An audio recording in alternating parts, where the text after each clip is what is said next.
Welcome to Marvelous Disney, the podcast that discusses the most recent doings of one of the more dynamic divisions of the Walt Disney Company, which is, of course, Marvel Entertainment. This is entertainment writer Jim Hill, and my co-host, the amazing Aaron Adams, and I are recording this week's episode on Tuesday, January 4th, 2022. Aaron, how did you and Sabrina wind up spending New Year's Eve this year? We hung out with Miley Cyrus and Pete Davidson live from Miami, and watched that while drinking mimosas all night.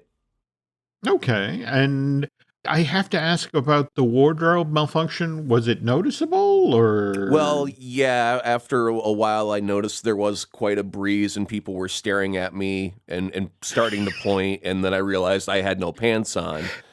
The Miley thing also happened where she also, and yeah, it was perfectly obvious. There was no doubt as the moment was happening where we're nudging each other going, is this a Janet Jackson revived? Has it gone from Super Bowl to New Year's where we get a little extra pop from the champagne cork? And but she covered up. It was fine. There was no incident to worry about. Speaking of which, there is a Janet Jackson documentary that evidently is going to address the infamous Super Bowl thing and how Justin Timberlake walked away from that with little or no career consequences, where Janet was kind of hung out to dry. You know, it's funny. I've actually got in an old box some old newspapers for such an occasion where we find the person that decided to have this documentary made. And then I go to that box of newspapers and I find one and I roll it up real tight and I swat him on the nose and go, no, bad. Don't do that. You stop it. Bad dog. Might be a little too late for that, but I do appreciate your dedication to recycling. On the other hand, here for New Year's Eve, Nancy and I stayed in and we watched Being the Ricardos, which kind of a mixed bag. I mean, they got the period details right, and yet another stellar performance by J.K. Simmons. He was William Frawley, Fred Mertz in this, and just stole every scene he was in. On the other hand, Nicole Kidman is Lucille Ball. I don't know what's going on with her face lately. I mean, I don't know if they did a bunch of appliances to make her look more like Lucille Ball, or if this is a Botox situation. But when you're playing one of the most famous comedians in entertainment history, you need to be able to move your face, and it was kind of like Nicole was being a very large orange-haired Barbie doll. It was a little strange. But again, that's how I spent my New Year, and I gotta tell you, Aaron, I'm experiencing some very heavy deja vu right about now, both in a good and a bad way. So trying to stay focused on the good stuff, like Hugh Jackman, Wolverine from the Fox X-Men movies, is appearing on Broadway in a revival of The Music Man. And we'll talk about Hugh wound up as Wolverine on the second half of today's show. But first, the news. And the news portion of this week's Marvelous Disney is brought to you by Storybook Destination, trusted travel partner of the Jim Hill Media Podcast Network. For a worry-free travel experience, please book online at StorybookDestinations.com. Okay, Aaron, so let's get started with the good news, shall we? Okay. This past Sunday, Spider-Man No Way Home grossed $613 million domestic, $759 million overseas, worldwide box office total of $1,370 million, which now makes this John Watts movie the 10th highest grossing film domestically of all time, just surpassed a North American gross of Incredibles 2, and it will pass Star Wars Episode 8, The Last Jedi, sometime later today. Worldwide, on the other hand, it just passed Black Panther in ticket sales and is closing in on Age of Ultron. So the big question at this point is, can Spider-Man No Way Home continue to sell tickets at this pace, especially given what's going on with Omicron right now? So this is Sony's biggest film ever, right? Box office? Yes, and they'd love for it to get bigger. What do you think's happening over there? Does that... I would assume they've already got a champagne bottle out of the way. That happens on opening night. Did someone get a car? Did they get a house? Did they get a whole hotel? What was the bonus, and who got it? I would imagine that Amy Pascal... Now, mind you, this is the first one under the New Deal with Marvel, where I want to say, wasn't it Marvel put up 25% of the money and also gets 25% of the ticket sales, something to that effect. So, I mean, everybody's got to be thrilled with this pile of money, which they hope gets larger. But we are recording on Tuesday, January 4th, which is when the United States reported a record single-day number of daily COVID cases with more than 1 million new infections.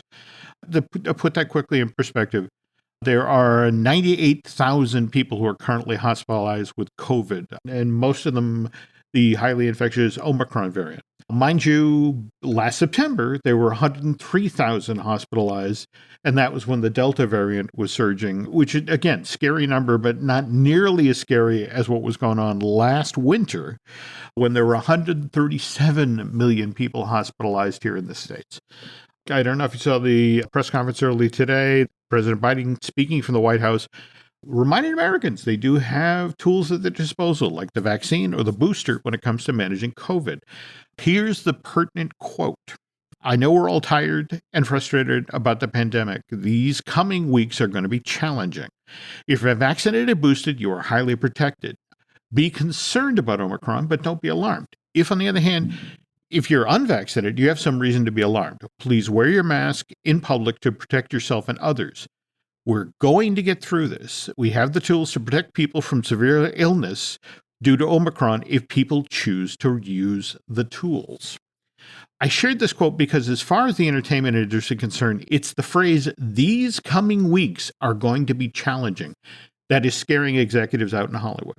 With the U.S. now averaging 480,000 new COVID infections per day, there are folks out west who are now wondering how long before the order comes down to close all of the theaters in North America again out of the, and here's the phrase they always use, folks, an abundance of caution. I bring this up because just yesterday, Monday, January 3rd, Sony announced that they were pushing back the release date of Morbius from January 28th, 3+ weeks from today, to April 1st, which is 12 and a half weeks from now. April Fool's Day? Yes, Whoa, April I feel Fool's. a joke coming on, and I don't know how to New Mutants it. The other thing that a lot of people pointed out is this is the 6th release date for Morbius. And on last week's show, we were just talking about how executive at Sony and Columbia Pictures were so excited about Morbius's box office potential because, again, this Daniel Espinosa film was going to be the Marvel movie that was arriving in theaters between Spider-Man No Way Home and its eagerly awaited follow-up, Doctor Strange and the Multiverse of Madness, which, by the way, as of today, still has a May 6th release date. Now, some folks will tell you that the main reason that Morbius got pushed back to April 1st is that Spider-Man No Way Home continues to make so much money at the North American box office. And over the New Year's weekend, this John Watts movie sold $56 million worth of tickets. But with No Way Home continuing racking up record ticket sales in the States, and by the way, Sony and Columbia Pictures are reportedly readying a Best Picture promotional push, which will hopefully translate into some Oscar gold for Spidey once award season rolls around. And Aaron, when we were pre-gaming, you were offering up your thoughts about this.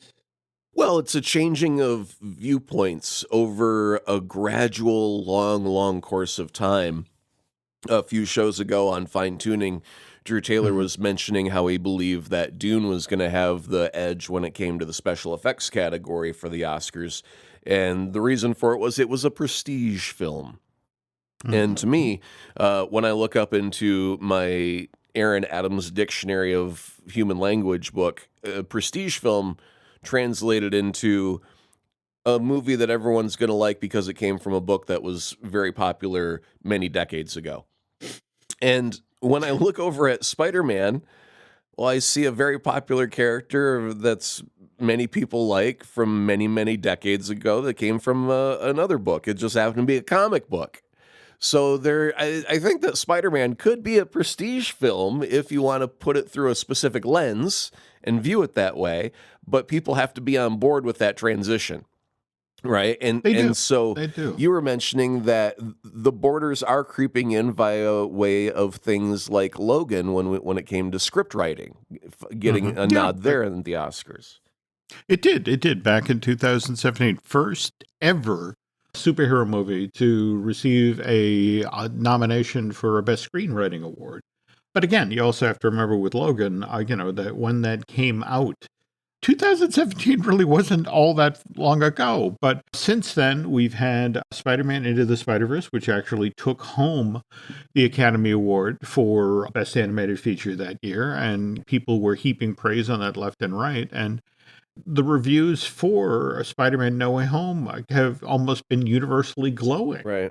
It's a different time, but I think Drew isn't wrong. If you're a betting man, at least, when it comes to Dune, there's a certain amount of recognition that that film should get something come award season. But at the same time, Spider-Man No Way Home is coming up fast. And speaking of which, with No Way Home continuing to do huge business, in theory, pushing Morbius' release date back a few months so No Way Home then has the spotlight all to itself and can do better during award season because there isn't another Marvel movie, it's particularly one about a vampire coming out and sort of snagging the spotlight.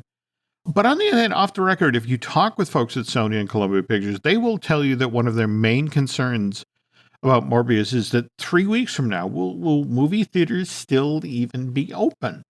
They really don't want to fumble what could turn out to be a potentially huge payday for the company, especially on the heels of audiences who are just chomping at the bit for more Marvel goodness before Multiverse of Madness arrives in theaters on May 6th. Do you see any sign or indication that the nation is going to say this particular industry has to shut down because we don't like what's going on with Omicron? What kind of freaked out the folks in exhibition? I don't know if you saw the CDC pass down a ruling last week about advising people to steer clear of cruise ships. Yep. And cruise ships pushed back hard to the effect of, now, wait a minute, we're the ones who've been strictly adhering to this, and we do testing of all passengers. And, I want to say they have an incident of, was it 0.02 or maybe 0.06? Less than 1% of passengers came down sick. Mm-hmm. And so the notion that the CDC passed this down, and this is before face it, we are still in that kind of horrifying moment of, all the people who went home to visit with family for the holidays, right, or all the people who went to New Year's Eve parties or stood in Times Square. The CDC handing down that recommendation was just simply a recommendation. And my belief is that we're in a time of personal responsibility. All true. And that there is a vaccine available, there are masks available. There are some places that are letting you go back to working from home again as an option. We got hit so hard last time because we were so unprepared and things had to shut down, and restaurant workers, you couldn't open, so you lose your staff. And then you go to reopen and you've got no staff. And then you got to hire everybody back. And right now there's still places that have staffing problems, right? So I don't think that anybody in any government situation is going to recommend that we do shut down anything ever again. I get that. But the fear is coming out of the new year, coming out of all these folks going home and visiting you, that there have been super spreader events. Oh, sure. And Omicron was already hugely infectious. In Absolutely. fact, to circle back to the phrase everybody's using, out of an abundance of caution. Right. If in 2 and 3 weeks we are still at a point where we're seeing over 1 million, infections a day, the nightmare scenario is like, okay, we're going to shut down for a week. We're going to shut down for 2 weeks. And remember the ripple effect that had. I mean, for example, there is the musical version of Mrs. Doubtfire that just opened on Broadway and literally early this week announced that they are pausing performances, not just for a week, not just for a month. They're not coming back till mid-March, which tells you that in much the same way that each state has its own way of dealing with COVID, each of the entertainment industries, even individual shows and that sort of thing, are taking different approaches. Where the calculus got interesting, though, was that while this is not official yet, in the classic food chain of, a hit film, it was going to be released digitally. And then 2 weeks after that, you could go to your Best Buy, you could go to your Target and purchase your physical Blu-ray or DVD. And what's interesting is you can order this right now, but they won't tell you what date it's being delivered. What the studios are telling the big boxes is to anticipate that on or about March 1st, Spider-Man No Way Home will be available for digital HD through Amazon Video and iTunes. And then 2 weeks later, physical copies of the Blu-ray and DVD version of No Way Home will hit store shelves. So that was another thing that was in the calculus at Sony and Columbia Pictures, to the effect of, if we're in a situation where we have to hand this film off to our other partners, and we have to be ready to do that. And if COVID is going to necessarily restrict people going back to theaters, we don't want to be in competition with ourselves. So let's take Morbius out of the equation. But even then, it then became a conversation with Marvel Studios, to the effect of it like, hey, we have a locked-in release date of May 6th for Multiverse of Madness. Historically, that's when we look at Endgame, when we look at Infinity Wars, that has become the new sort of launch date for the summer blockbuster season. So you need to respect our, and not horn in on our turf. And so they were asking, we want you to release this 6 weeks before Multiverse of Madness opens. Whereas the folks at Sony were looking at, we're going to be having... That'll have Morbius opening at theaters just as the Blu-ray of Spider-Man goes on sale. And it's going, no. We need to do 4 weeks. We need 2 weeks of people, having the disposable entertainment income to buy their copy of the Blu-ray of No Way Home. And then, they'll have other entertainment money available to go to the theater to see Morbius. And they finally split the difference and agreed to 5 weeks. But yeah, for me, I love the sort of entertainment industry three-dimensional chess, where it's like, this is our release date, and you need to respect that. And it's like, well, I respect your release date, but I also have the Blu-ray of No Way Home breathing down my neck, and you need to give us some leeway here. Marvel should be a little bit more open to the idea of putting Spider-Man out on digital and Blu-ray really tightly with Doctor Strange in the Multiverse of Madness. Mm-hmm. Not as a distraction, but as a hell of a good promotion. Hey, remember how that movie ended? And you can't wait to see this movie because we had to put the trailer at the end of it. Mm-hmm. What better connective tissue than the trailer being your end credit scene for the movie that's coming out just moments after the Blu-ray drops of Spider-Man? They should really kind of dive into that whole, I don't want to say riding the coattails of, but it's a hell of a lead-in to their movie. Most movies don't get that kind of a lead-in. You are not wrong. But if you think of this from the big box's point of view, who have, they've just come out of Christmas, and they're also dealing with the exact same thing. For example, my local Target. Once again, as you walk up to the store, there is now a sign on the outside to the effect of, if you're coming into the store, please wear a mask. And sales have dropped because people are now, once again, kind of freaked out about potentially going out and getting Omicron. So something like this, a super hit movie, they want it sooner than later. And they have already made promises to Marvel to the effect of, we'll give you the end cap. You walk into the store, it'll be one of the very first things you see. And especially at a time where, frankly, because of what's going on with digital, they're not selling nearly as many physical copies of Blu-rays or DVDs. This is another huge potential financial windfall, because if you're going to buy a movie this year, a physical copy of something, chances are it's like, oh yeah, that one I saw in movie theater and I really, really enjoyed. I want that to be able to watch that at home.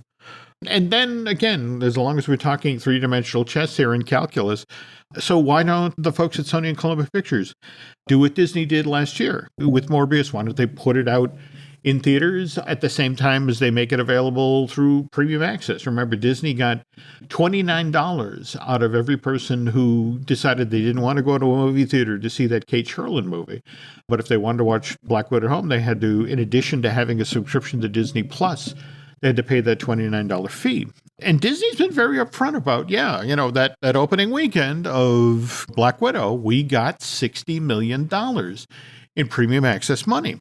But only just like in the last week to 10 days, Aaron, Disney has been upfront about what they lost. And this was strictly through piracy because Black Widow instantly became available on the same day it was released to theaters digitally through its premium access on Disney Plus. It then traveled the globe instantaneously. And the number that Disney's now finally willing to admit that potential revenue that was lost through the decision of putting it out through premium access, $600 million. I bet that's some fuzzy math they got going on there. How many downloads did they actually? They should just say how many people downloaded it, because I believe what they're doing is they actually. The article. This was, I want to say, in the Hollywood Reporter, and they did include the number of folks who had downloaded. It was 200 million people worldwide. So they're figuring each person who downloaded it, that was $3 lost. So you can understand from Sony and Columbia's side of the fence, they have this Marvel movie that's coming out after No Way Home that is doing ridiculous business, and people are primed and hungry for a new Marvel movie. So to even partially throw that away through premium access, it just, no, we can't do that. We have a unicorn. We have a huge payday here. We have to make the best use of this resource. We have shareholders. We have a responsibility to the studio. So if you think about all of the other Sony and Columbia Picture titles over the past 22 months that got tripped up by the pandemic, it's also especially crucial that Morbius be released at the best possible time with the strongest possible promotion to cash in on No Way Home. And again, this is why it got pushed back from January 28th to April 1st. But you're right. You would want the digital version of No Way Home coming out as close as possible to Multiverse of Madness, because, what better way to tee up that movie and send people back into theaters? But again, it's not just movies that have been tripped up by the pandemic. As we mentioned earlier, Broadway has been suffering as well. In fact, the highly anticipated revival of Meredith Willson's Music Man, which starring Hugh Jackman as Professor Harold Hill and Sutton Foster as Marion the Librarian, this was supposed to open on Broadway 15 months ago, Aaron. But COVID canceled that plans. And as of right now, Music Man is supposed to open on Broadway early next month, on February 10th to be exact. Now, mind you, Music Man, which is still in previews at this point, had to cancel a bunch of performances when first Sutton Foster came down with COVID, and then Hugh Jackman was waylaid by the pandemic. But anyway, folks, tell you what, in a moment, Aaron and I will talk about how Hugh, back in 1999, got cast as Logan. But first, this message. The family that vacations together stays together. At least, that was the plan. Except now, the dastardly desk clerk is saying he can't confirm your connecting rooms. Wait, what? That's right, ma'am. You have rooms 201 and 709. No, we cannot be 5 floors away from our kids. The doors have double locks. They'll be fine. When you want connecting rooms confirmed before you arrive, it matters where you stay. Welcome to Hilton. I see your connecting rooms are already confirmed. Hilton, for the stay.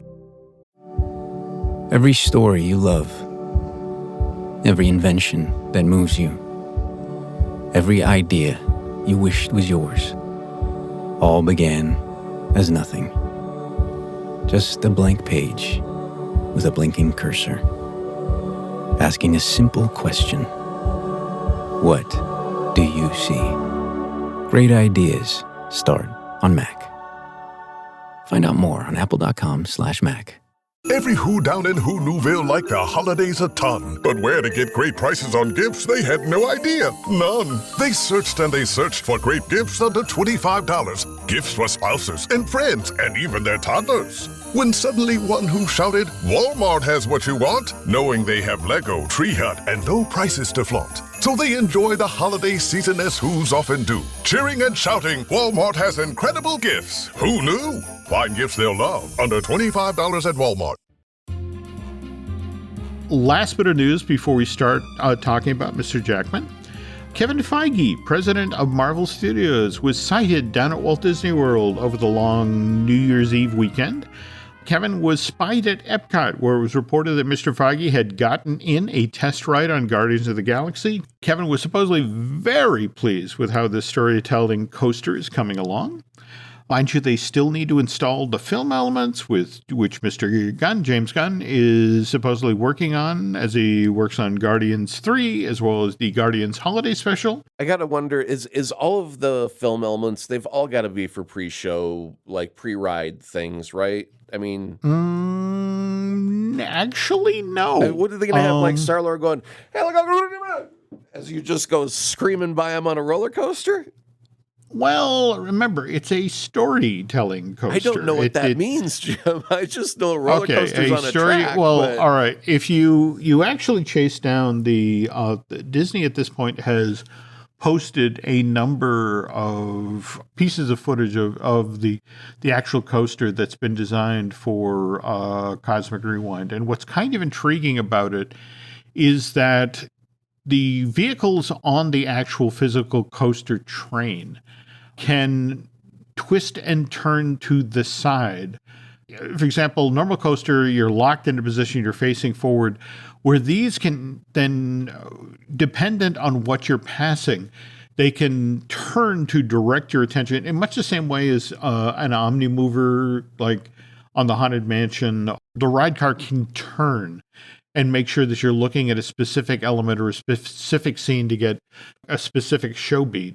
This is one of the reasons why supposedly the show building is 5 times the size inside of Spaceship Earth, is that in addition to the usual twists and turns that you get on a roller coaster and the drops, there's going to be some moments in this thing where your vehicle deliberately slows down and your vehicle pivots to the side to catch a screen where you'll get additional film elements or, that sort of thing. See, that's the thing that now makes sense, is the slowing down part. Because I figure, you launch, you drop from that hill, you're going 60 miles an hour, and then you're like, as he goes flying by, and you're like, what the heck was that? Was that a tree?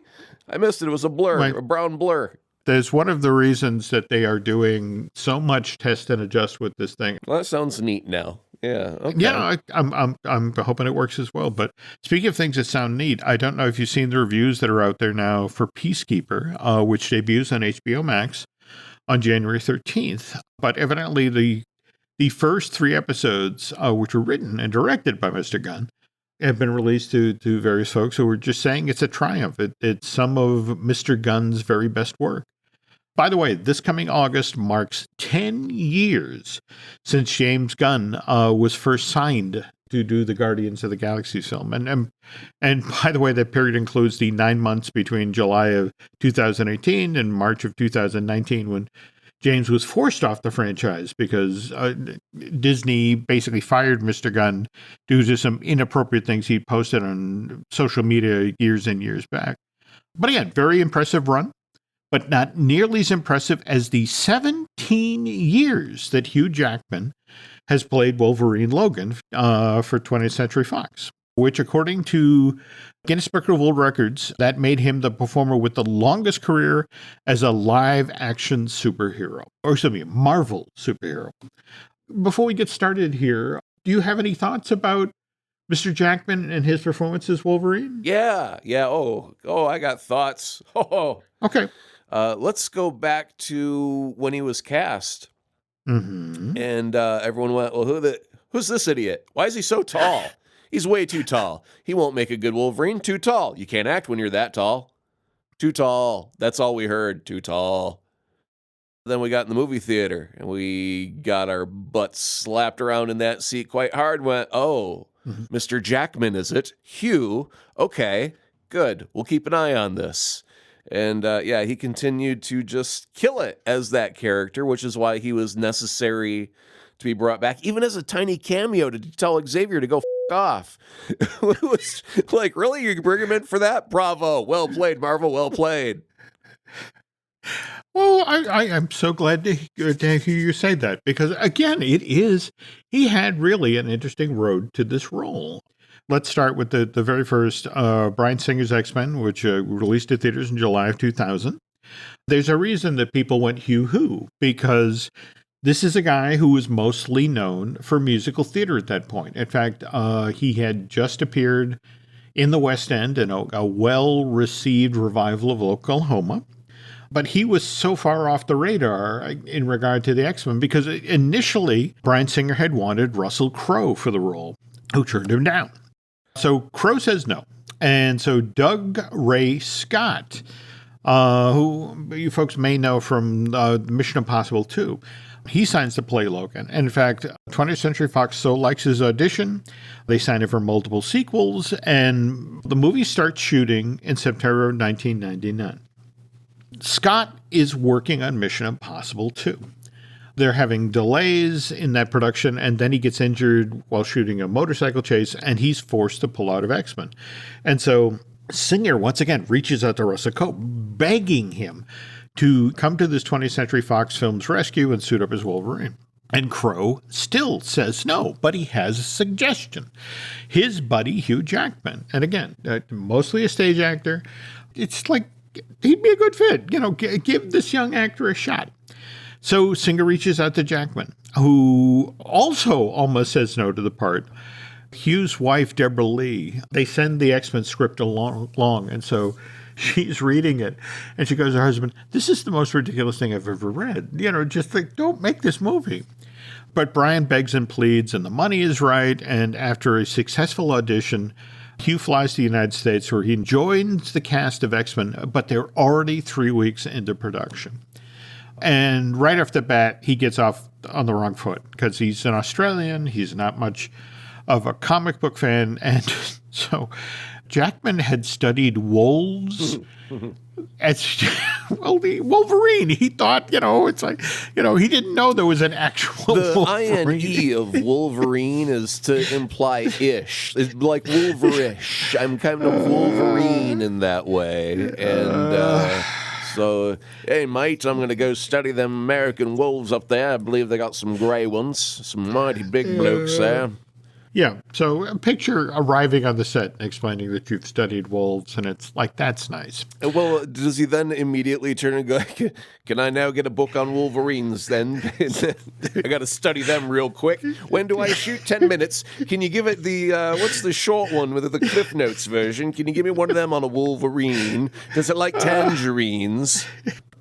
Well, okay, so we now pivot to Anna Paquin, who played Rogue on 20th Century and the 20th Century Fox X-Men movies. And she recently put in an appearance in the Sirius XM Jess Cagle show.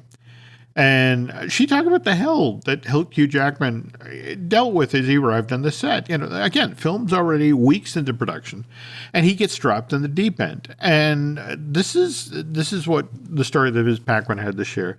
Hugh got put through the ringer in the first X-Men movie and never, ever complained. I mean, it's minus 40 degrees out, and Hugh is being dropped off of some building onto his back over and over and over again. And even after enduring something like that, Hugh still behaved to the cast and the crew like this nice, normal human being. Hugh is also wearing these claw prosthetics, so his hands are basically useless. And me personally, a couple times I had to pick bits of cigar out between Hugh's teeth because he just couldn't do it himself when the claws were out without causing personal damage. And I have a lot of close friends from my years working in the X-Men movies, but Hugh is the one I remain closest to. Not just because I had all of my scenes with the guy, but also because Hugh was and is this lovely, gracious human being. Wolverine was a challenging role for Jackman for a lot of reasons. And first and foremost, Logan doesn't have a whole lot of lines. So I guess after he finished going through the Wolverine Cliff Notes, he pivoted to Clint Eastwood and his performance in those spaghetti westerns, the Sergio Leone, where he played the man with no name. And I learned how to squint and look left and right, real shifty-like. Yeah. And he also, whenever possible, he did Wolverine stunts himself, which perhaps explains Paquin's backwards off a building story.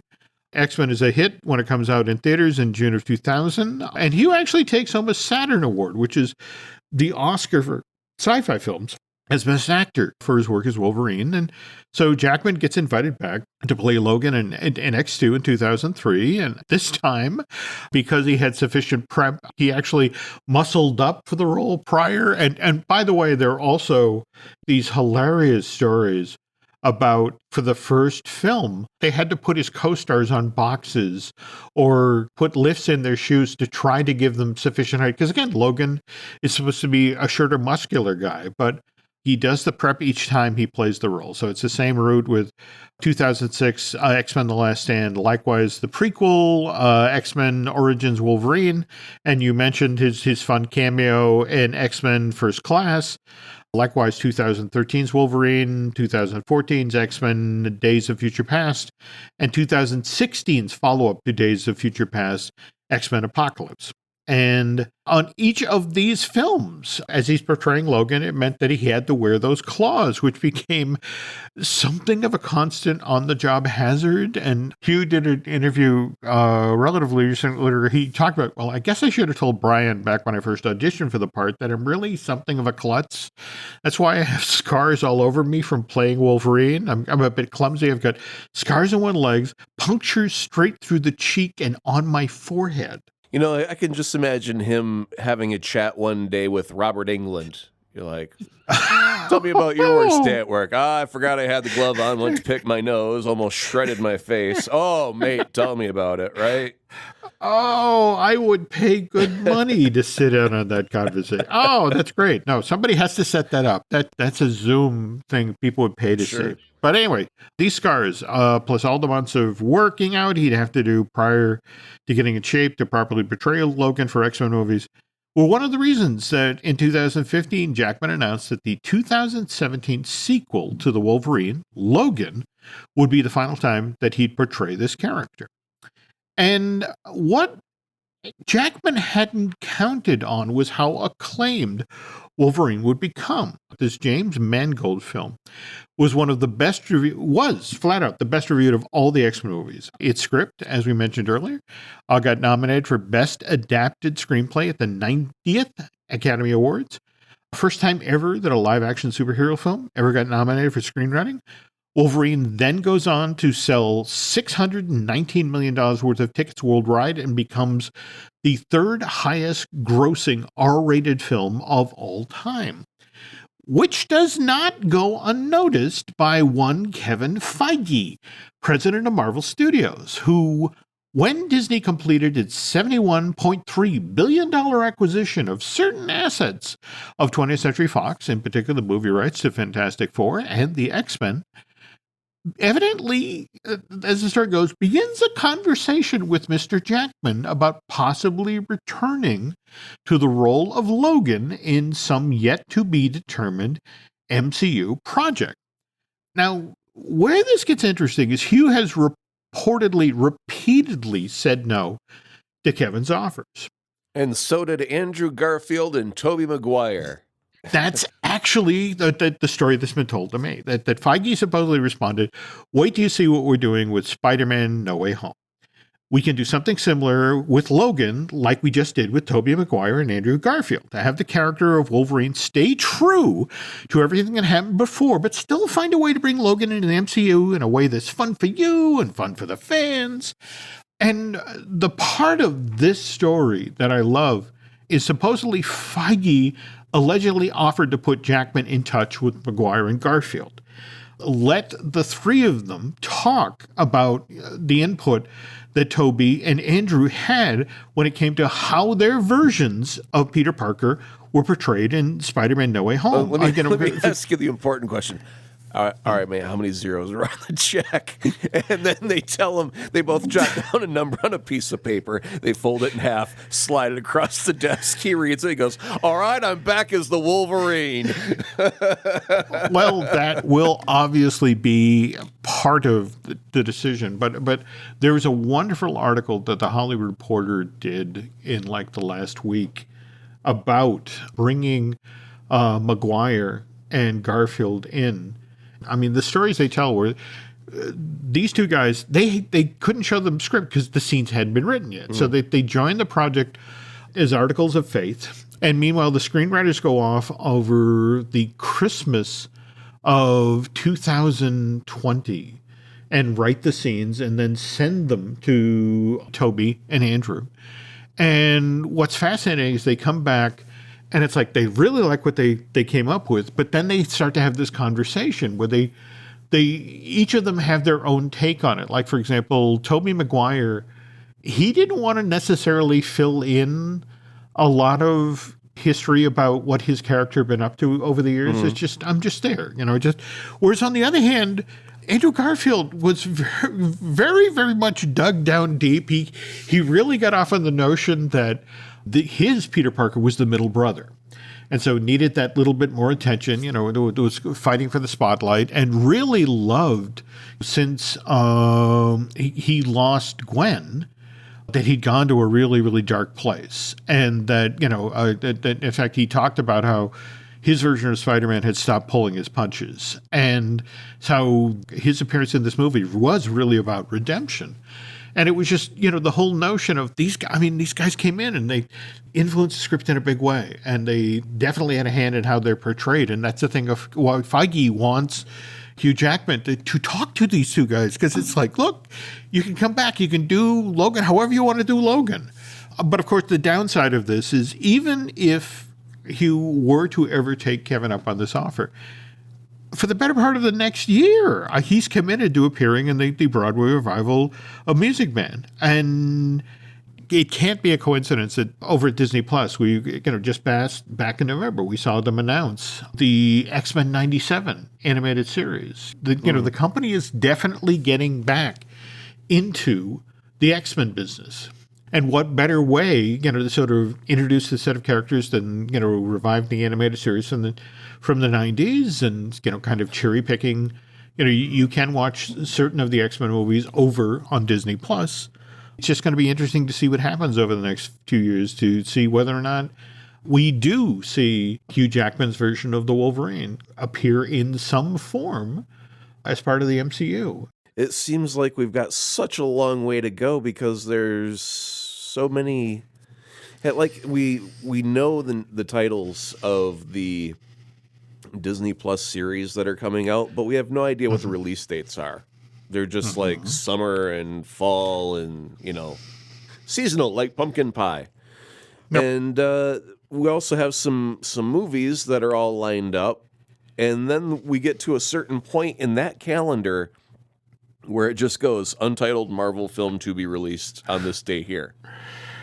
And that, like, I believe the first one of those is going to be the team-up movie, like the New Avengers, the Young Avengers, the whatever team-up title it ends up being.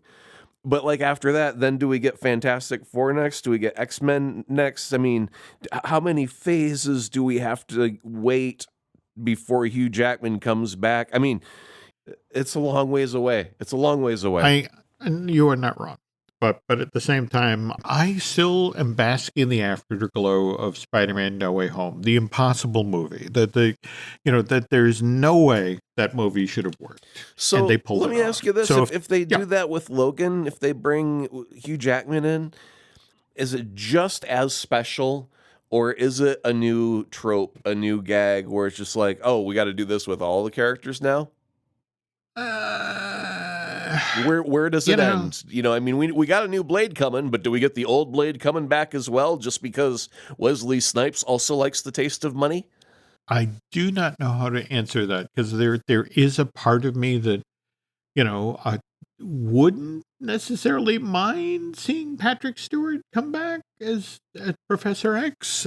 But at the same time, Sir Ian McKellen, Mm-hmm. It's a dangerous road to go down. I see what you're saying. But yeah, I mean, at some point, we can acknowledge that they exist out there. We can, during Doctor Strange and the Multiverse of Madness, they can crack open a little window into a multiverse place, and Hugh Jackman can be there, and he can say, "F off," and then they'll close the seal right back up and move on. And that will be our acknowledgement that he exists and he's out there somewhere, along with the entire rest of the cast that we don't need to see right now. And then we can move on and just have someone else be recast as Wolverine and do new X-Men. Because the thing is, as soon as you start getting into, we got to bring Hugh Jackman back, then it does become, well, we got to get Patrick Stewart back. Or do we go with the other guy? There we go. And do we bring back that version? I mean, we love Hugh. Nothing against him. Mm-hmm. Time for new stuff. That's it. Well, again, it'll be interesting in a couple of years to see how this actually plays out. And more to the point, whether Mr. Jackman, who, one final story, because, again, you have to go watch this video. It's from Sutton Foster, as we mentioned at the top of the segment, came down with COVID, and they were in the middle of previews of The Music Man, which meant that her understudy, a woman who had only, been watching from the sidelines, had 7 hours to get ready to go on in front of a full Broadway audience. And so that night she steps into the role of Marion the librarian, and they go through the entire show. And at the end of the show, they're doing the curtain calls, and Hugh stops the show. And he not only brings her down front, the young woman who stood in for Sutton Foster, but he brings in the other 4 understudies of the show and proceeds to explain to the audience how these performers are the heart and soul of Broadway, and explains that 7 hours ago she found out she was doing this role and, had to immediately go to a wig fitting and, and get in the costume and get ready to come on. And she did this. This is the bravest thing I've ever seen in my entire life. And stood there and I want you to acknowledge it. I want you to applaud, and leads the audience in a standing ovation for this crew of people. And it's honestly, it's the classiest thing I have ever seen another performer do for, and face it, this is an understudy. Doesn't normally get in the spotlight, let alone have the star of the show take you down front, go, hey, let me tell you about this really brave young woman right here. So, I don't know, just based on that story alone, I want to see more Hugh Jackman. But anyway, okay, that's it for this week, folks. And if people are looking for more of your insights and that sort of thing, they can find you on social media, right? Yeah, it's very, very easy. Just take a long walk along a beach, find a seashell, hold it up to your ear, listen very closely, and you'll hear it go, "That is abroad." Wow. Okay. I need to spend more time at the beach. Okay. Our plugs. Let's see. Nancy would like me to remind you that you can find us on Twitter and Instagram as Jim Hill Media, and over on Facebook as Jim Hill Media News. If you could do Aaron and I a favor, if you could head over to Apple Podcasts and rate and recommend the show you're listening to right now, Marvelous Disney, that would be helpful. If you really, really, really like what you heard tonight, if you want to head over to Bandcamp and subscribe, that will be helpful. But seriously, folks, you want to see an amazing little thing on YouTube, go over to just type in Hugh Jackman, Music Man, curtain call, and you'll see a great speech. And okay, that's going to do it for today. Thank you for listening, and Aaron and I will be back with a brand new show next week.